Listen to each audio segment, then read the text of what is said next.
The company! And let's all sing the song. We love the company. The company. The company. Even if we die, we love the company. The company. No one volunteers for this, but we are here.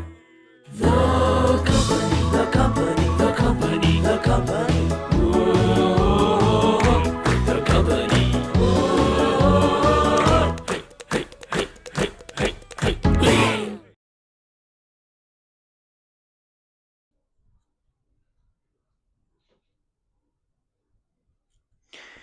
Hey everybody, it's extremely hot here in the UK. You Americans, you might have hotter summers than us, but at least you have readily available air conditioning and walls that are not made of concrete and brick to trap all the heat in. It is unbearable at times. But anyway, that's not what I'm here to talk about. I'm here to talk about that it's my last week here at uni. Well, not at uni, I finished uni a month ago, but I'm moving out of my flat.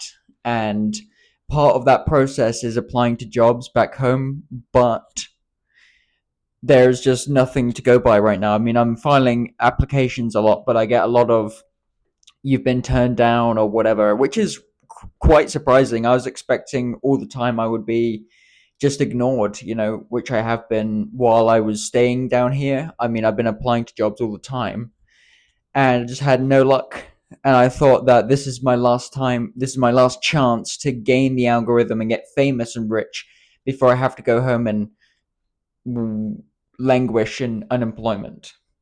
So, while this topic is still fresh in my mind, let's talk about 5 off the cuff ways we can make employment and jobs and just the way the economy flows just a little bit better before the UBI comes, before the UBI is fully implemented, fully constructed, and good. I'm not going to beat around the bush and just say everything's fine because things are clearly not fine. I mean, I don't exactly even need to explain the current situation with jobs in the UK, especially jobs in America, across the Western world. Things are bad right now. And I just think that I've got, no reason why I shouldn't say this, but I've got 5 off the cuff ways to make employment better. So let's get started with number 1. Ban fucking ghost jobs. Not just discouraged, but outlawed. I think if a company isn't intending to hire, they shouldn't even be considering putting applications out on a site like an Indeed or anything else.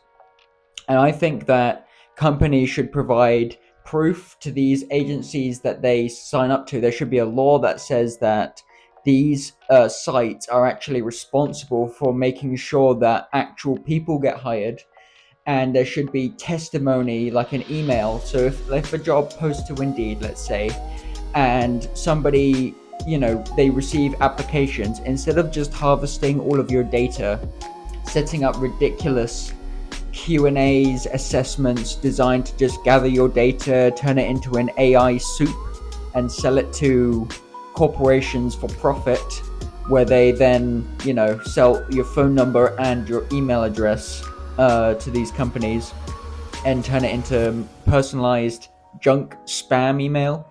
Have you ever noticed after applying to a bunch of jobs, you get mail about things that you didn't even register for? Yeah, that's legal, by the way. And it's not a mystery. The ghost jobs, they harvest your data, they see what answers you put in. Maybe they put you in a special talent pool, but like, how many people do they need to put the fries in the bag? So ghost jobs, they're outlawed. How it works is these job hosting sites like Indeed will make sure that somebody got hired. I don't know how they'll do this, but it's up to them. And if any company fails to hire a flesh and blood human from these sites, then they get fined, and the fine goes towards the UBI. A little bit goes to the job boards as a commission, like thanks for weeding out the fraud, but most of it goes to the UBI. Basically, especially if there are huge companies, and I don't think small mom and pop shops go on Indeed. I think most of the time they either hire through word of mouth or their own children, which is fine, I guess. Fine. but still nepotism. These job sites would see the candidate who was chosen and send a quick message, like a text or an email that says, hey, with this job board we're conducting an audit to make sure that this company actually did hire somebody. And if their response may seem a bit fishy, maybe they do a cool, and then I don't know, maybe companies would then just get their own employees to hire themselves and then say, yeah, I did get the job. But I think companies would just be smart to not post ghost jobs. And if everybody is reporting this job and saying these guys aren't hiring anybody, as soon as I apply they reject me and then put the job application back on the main page, that should happen. And I think job boards have a responsibility, especially how big they are, should start weeding out jobs that seem too good to be true or so unbelievably unattainable that they're not really supposed to exist. Like jobs where the salary is like £250,000 a year. It's not really, and the educational skill requirements is so astronomical. It's meant to just farm people and see who's brave enough to do it. And obviously, if you advertise a big position, I'm obviously forgetting the easiest part of the pie, is that job boards, jobs, they just advertise high salary positions because they're looking for investors to see that the company is growing. Ghost jobs are outlawed.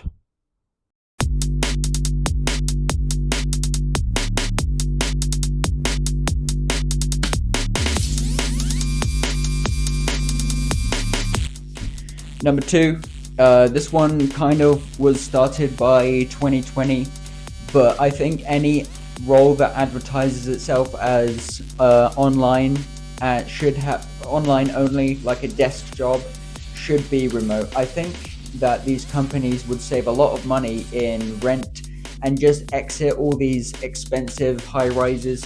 It's really no point. It's basically a vanity thing so that they look important and flashy, but also it's to maintain control. When you're in the office, you are on their time, you are confined to a space. When you're in your own home, you still, you have, when you go to an office, you still have to wake up, you have to get ready, you got to get dressed, you got to get in your car, you got to commute, you got to do the whole ritual of humiliation of crawling to the castle and submitting to them. You're tracked by their cameras, your mouse and computer screen is tracked by their software systems. You can't just peel off to the bathroom whenever you want. You got to stick your hand up like a school child and say, miss, can I go to the toilet? And then your boss would say, why don't you go on your break? So yeah, I think if they get rid of these high rises, they can be, when these companies leave these high rises, they can be converted into low cost apartments. I think office spaces, I think they don't need, not every floor needs to be an identical big office full of computers and stuff like that. I think if companies start realizing that exiting high rises is good, then it would save them a lot of money and embarrassment when they're completely empty because nobody wants to work in them. The people who own the skyscrapers, the banks and stuff like that, they can just turn those into low income apartments and be flooded with customers. And not only will they not see their incomes drop, or I mean they will, but they're monsters. They don't do things out of the goodness of their hearts, they do things out of the goodness of their wallet. But if in a perfect world these offices will be converted into apartments, maybe you would have some administrative office buildings. Maybe working by a big city skyscraper is really nice. So yeah, some office spaces, but the majority of these skyscrapers could definitely be houses. Okay, and also not only that, but you're alleviating your city's housing crisis. And those people can then have the foundation that they need to, create their own businesses and jobs and stuff like that, instead of wasting away on the streets, not being able to contribute anything because you need a job and an address to have a house. So yeah, maybe we even convert skyscrapers into a big homeless shelter, And then maybe a majority of these homeless people will be off the street. They'll be able to have a permanent residence, which 99% of the time fixes their immediate survival issues, which then they can use to seek treatment. I'm not saying it's a free for all, but I'm saying that, you can, people on the street are less economically productive. So, in a very pure, cynical way, turning some of these high rises that nobody really wants to work in, not like the big ones, like the Empire State, that probably won't be housing, but some of these lesser skyscrapers that are just there for their sake, they can be houses, man. Why do you have to be such a control freak? Maybe it's because businesses pay the big bucks to stay in your skyscrapers. But honestly, I think you'll be doing the country a favor if you just converted some of them into houses. I mean, America already has a lot of empty houses, but man, imagine all the economic potential by turning skyscrapers into low income houses, inviting people from other countries or even other states to come to your city and say, hey, if you come to our state, we have low rent, and obviously you'll be in a very good place job wise because you're in the Big Apple. Houses galore. If the housing price, average apartment price diminishes based on all these abundant low income houses, you're attracting digital nomads and higher earners, for your state and your city.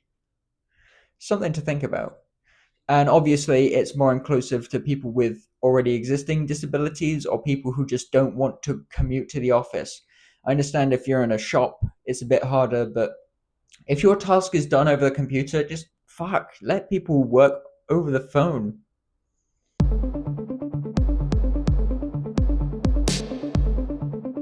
This one is kind of happening already, but I want to emphasize attacks on automation. AI robots work around the clock and you are still making record-breaking profits. I don't think that is fair. I think there should be a proportional tax based on every system, not just business, but each copy of the system or robot that you install to produce your stuff. You probably still will be making record-breaking profits, but your customers will then be funded by a UBI, funded by you, so that they don't die of starvation, causing the entire economic system to collapse on itself. I want to see a system where we have no money. I'm not a real big fan of it. I think money is evil and it should be abolished. But in the interim between money and no money, the UBI keeps the economy going in a circle. Corporations make big profits, they're taxed, people are able to eat and sleep, buy junk that they don't need, which in then turn keeps the economy flowing. And maybe just some businesses probably don't need to exist. Like if you're a big company and you're failing, you probably don't need the government to bail you out. I think if we have to abide by the whole win-lose risk of the free market, you should as well. And a UBI will save your employees from being broke. And then it destroys this whole, or not only that, but it also destroys this whole too big to fail myth. Like the government bailing out these big banks, big car companies like GM, because they employ so many people that if they all lost their jobs, then a portion of the economy will be wiped out and people will be suffering. I mean, CEOs could take a massive pay cut, and I think a lot more big companies would survive. I wonder just how many big companies will be able to continue chugging along for a long time if their CEOs earned as much as their associates did. But, a CEO's job at the very tippy top of a corporation probably has 65,000 times less of workload than the average person on the factory floor. So I think you're still coming out ahead as the CEO. You're sitting in an office, having an intern blow you all day. UBI, yes. So the UBI, I also want to put an addendum on rule number 3, is that you also tax jobs going out overseas, because even though you're paying somebody in the third world to do the job of somebody here, you're still expecting the people over here to consume your corporate slop. You're still expecting people to buy your luxury handbags and your luxury stuff, but then all the work is going overseas in countries with much less regulation, a lot more corruption. Sure, I mean, I would love for everybody in the world to have equal opportunity to work, but the thing is, these workplaces are not good. They're demeaning. They're dangerous. They only, sure, I mean, they're being paid, but only a fraction of the pay actually translates into an actual lifestyle. So like, I don't. It's like money. The value of money is different. Somebody overseas could be making a livable wage, but if we made the same equivalent value for their time, we would be making significantly less. So it's not that they're being paid more, it's just that the cost of living is basically nothing in some places. And of course, companies want to pay less, so they'll be able to pay. Why pay somebody for, I don't know, £12 an hour to be on a computer? You know, the minimum wage here is currently £12.70 an hour. But I don't know, in India, it's probably £3 an hour equivalency. But the thing is, £3 an hour is probably enough to sustain somebody at some level in India. I don't exactly know what the math is. I'm going to do it in editing, and I don't know, roast me in the comments for not knowing. Whatever. Like, I don't know. But if somebody in India could like back me up and say these corporations, they're not doing you much of a favor by exporting jobs that we would have had, because, you know, they're just paying you what they pay us, but just different equivalency. And I know the thing is, the economy won't completely collapse because people still have to eat and wear clothes and consume stuff here. But if the corporations had it their way, they would be wanting to make their stuff, their products, have machines manufacture it and still demand us to buy it. But the thing is, we don't have any more money. All the jobs that we would have had to earn the money to consume the stuff is now going elsewhere. And who's to say that people in the third world are safe from automation? Sure, they have a large workforce, but if the corporations had it their way, they'll be paying absolutely nothing because that's what they are. They're greedy. I fully support people in third world countries, but I need them to realize that they are just the next step in the global fuckery that corporations are doing to us.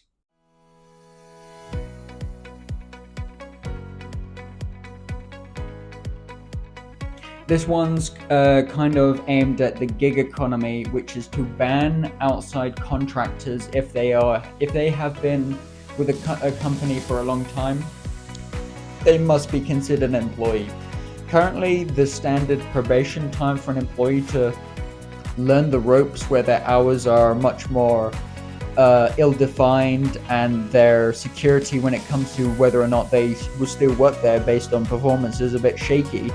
But I think if a gig worker has worked with a company like Uber Eats or Deliveroo, they should be considered an employee and should have regular hours, rights, pay, benefits. And it's not like Uber and Deliveroo can't afford it. Gig workers, now I understand in the creative field it's a bit different because everybody is a bit onto themselves. When you're a creative professional, you're kind of on an island. You are the studio, you are the marketing team. You have to advertise yourself. It's not like an employeeship where you work at a store and you have regular hours. You are kind of bouncing between creative projects because of the start-end cycle. It's a bit hard to say, but I think generally just pay more. Royalties exist. Maybe they don't need to be paid as a recurring thing, but I don't know. If a mega studio is making hand over fist, a little bit of that money should trickle down. That's the whole point of trickle down economics, that the money's got to start trickling down. Fire rehire. Now that is outlawed in the UK, but unfortunately it wasn't made illegal fast enough. my mother was a victim of the fire and rehire scandal that plagued the UK. A lot of members of parliament are heads of companies, on boards of companies, shareholders of companies. Blatant corruption that you would expect to be illegal is happening right before our eyes, and we're just fine with it as a country. Now, when COVID was rocking the holiday industry, including flights, British Airways was applying the weed whacker to a lot of veteran staff, firing them and then hiring them at junior positions, stripping all of their ranks away. And unfortunately, my mother was caught in the crosshairs, and we haven't been the same since. So, yeah, not only do I want to see fire and rehire come to a complete stop, but I also want to see politicians who have stakes in major businesses come to an end as well. If you're a politician, any sense of a career prospect is stripped away. You have a middling but livable salary, like 50,000 or even less. You are not allowed to start, run, or be on the board of any business, and you are definitely going to be put in handcuffs if you are colluding with businesses or actively being lobbied, unless you are being given a donation by private citizens for your campaign. But they will be fully vetted, and your relationship between business partners and CEOs will be completely audited. And whatever money comes through channels like foundations or smoke screens or quangos or whatever will be viciously investigated, especially if you have a high chance of winning a general election. So basically, there'll be a department of parliament that tracks where your campaign finances are, and you must disclose who is giving you the money, not just some random point in the chain, but who is actively investing in you, because they are ultimately deciding our politics. Because politics is not you vote for your candidate. Politics is a war of attrition between companies and special interest groups trying to make even more money because they are greedy. What was my point again? Oh yeah, fire and rehire. You're outlawed.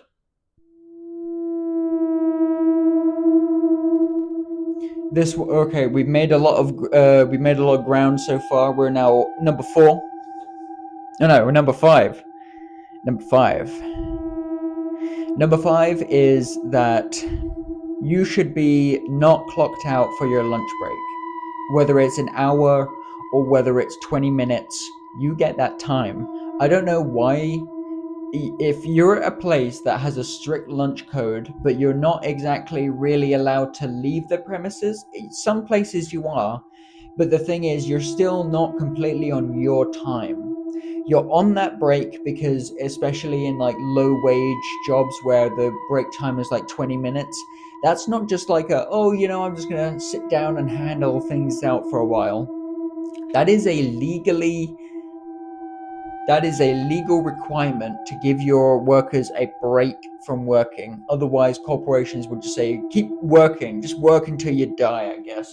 Don't die on company time. That's wage theft. Wage theft. Yeah, companies definitely don't steal from their employees. Bring up the stats on wage theft. Anyway, so if you're at a place, it's not exactly considered your time. You're still expected to show back up, probably ideally 5 minutes before your break ends. If you have to walk very far, you're not on your own time. You're on the company's time. The company has beneficently give you 20 minutes to eat, rest, and get ready for the rest of your shift. In a job where you don't really have a fixed schedule, your job is kind of like a 9 to 5 with a 1 hour lunch break. You have kind of a bit more freedom of movement. You get to exit the office, go to the nearest coffee place, come back, get to work. Or if you're self-employed, you kind of do as much break time as you want if you want to. That really doesn't really apply. I'm talking about jobs where every penny counts. And I think for minimum wage jobs in supermarkets and fast food places, where they can afford that extra 20 minutes. I know 20 minutes will not give you nothing, but it give you something. It'll give you more than zero. And I think people would appreciate not having hours of their months being detracted from their monthly paycheck when they've got bills to pay and they're struggling. Also, I wrote down.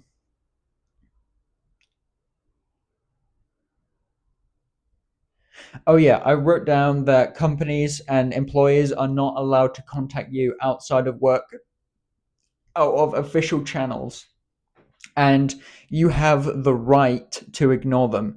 This kind of already happens in France and Australia, but we don't have that kind of protection in the UK. If you ignore a boss, they are going to get angry at you, and that's unfair.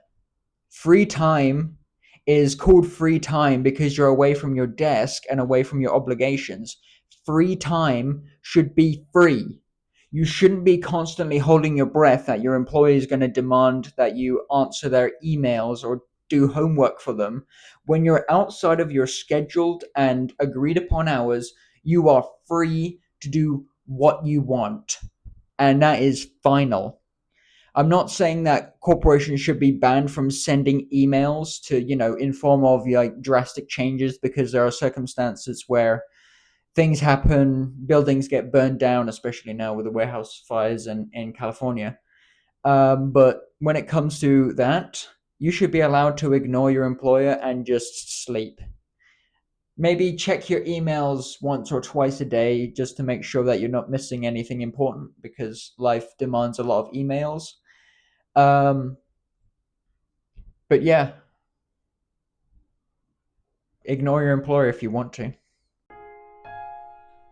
Number 6, I did this honorable mention thing for the NHS video, but I think for this is more of a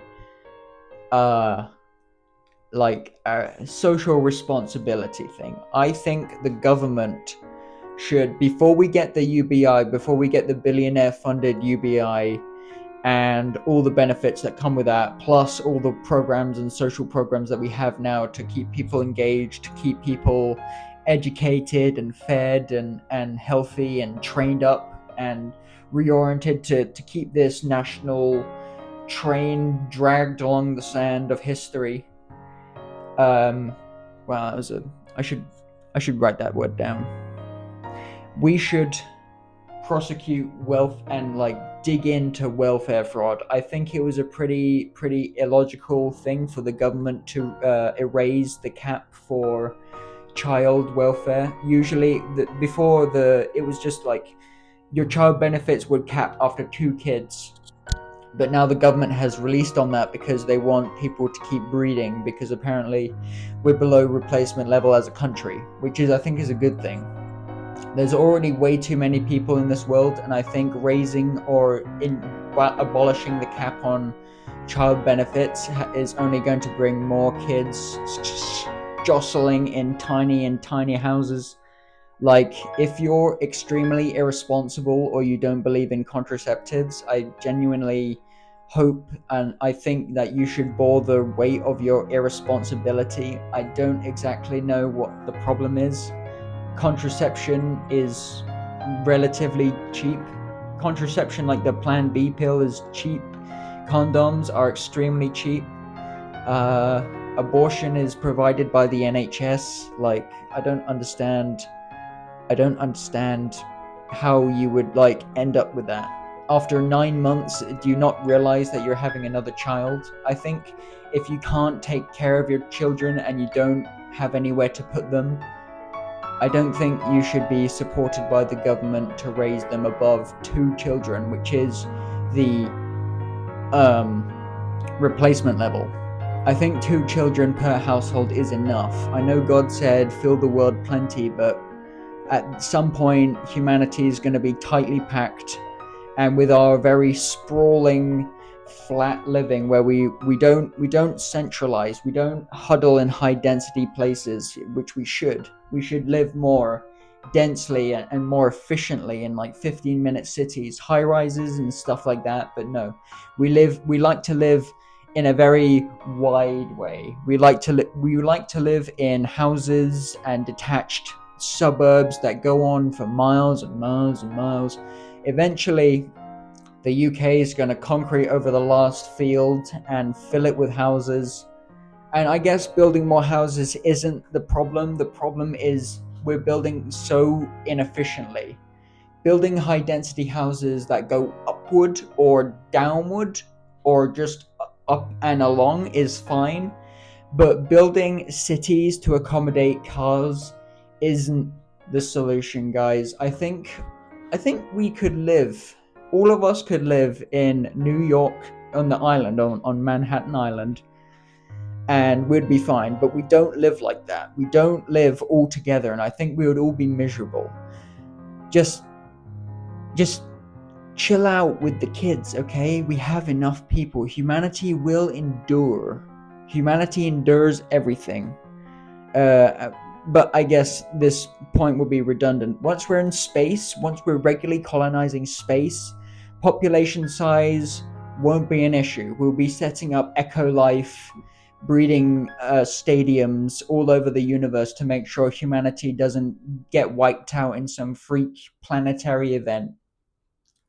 Eco-life is like the concept of growing humans in vats. 30,000 babies per year. Sounds awful now because of the absolute fullness of our population. Like, with the decreasing amount of jobs and the decreasing amount of opportunities, why would you want to bring your kid into deliberate suffering? Like, what did it do to you? You don't automatically get to have children, and in my perfect world, you would have to be tested. Like, you would have, but that's another video for another day. I don't want to spoil it. Yeah, just be responsible. If you can't take care of kids, stop having kids. We don't need all these people. We don't need to keep filling our ranks with people who lie around and do nothing. And obviously the jobs will disappear, and unless we have a UBI, but like, eventually we're going to have to start looking into like maybe putting a cap on the human population as a whole. But again, that's another video. Okay. But at the end of the day, there's something that I want to tell everybody. At the end of all of this, I want everybody to realize and take home a lesson. You're not how much money you have in the bank. You're not the car you drive. You're not the contents of your wallet. You're not your fucking khakis. Nothing that you do for a corporation will ever define you. And I need you to realize this. You are not your job. No amount of money will ever make you happy. And in the meantime, we should be looking towards abolishing money as a concept. With Elon Musk being the world's first trillionaire, and not only that, but his wealth almost is creeping towards 2 trillion already. I think we're starting to realize just how damaging million and billion and trillionaire CEOs are doing to the world. Polluting our environments, taking away our freedoms, lobbying governments, the regular stuff. The regular stuff of billionaires. So when you aspire to be rich, just look at the actions of CEOs and big corporations that cause untold amount of suffering and the general dimming of our society by making it a much more blander, cheaper, shittier way of living that's incredibly sterile and boring. So the next time you feel the need to defend this system, just realize because you're a human being and humanity will endure something, go to space. All right, bye-bye. All